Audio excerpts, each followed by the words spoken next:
was one more brazen intrusion inside the American political process.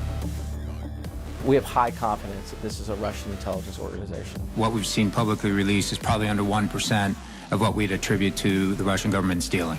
FireEye identified what they called war lists of accounts linked to Russian intelligence. It's really exciting to catch these guys in the act. You got to know who's behind these attacks so that you can determine what's the proportional response to these attacks. The bad guys are getting good. FireEye's threat intelligence is really focused on making sure we understand more about the bad guys than anyone else. One thing I've observed is every modern nation is developing an offensive capability. Well, Iran has been identified as a growing cyber threat, according to internet security firm FireEye. We are seeing what appears to be the first wide-scale attack against the economy of the Ukraine. An advanced persistent threat actor group that's been undertaking cyber attacks against multinational corporations that have been doing business in and around Vietnam.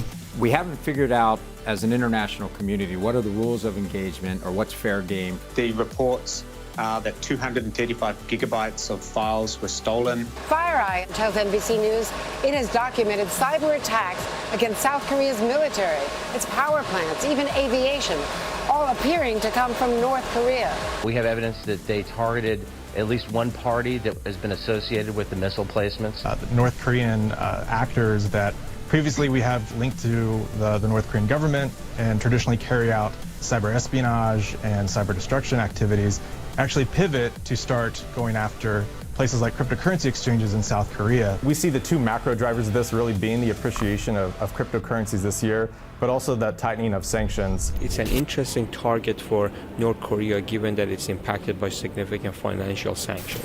Unless you've got a posture that says we need to innovate as fast as the adversaries, you're always going to fall farther and farther behind. Well, one of the things that we've always wanted to do and we think is strategically important is respond to every breach that matters.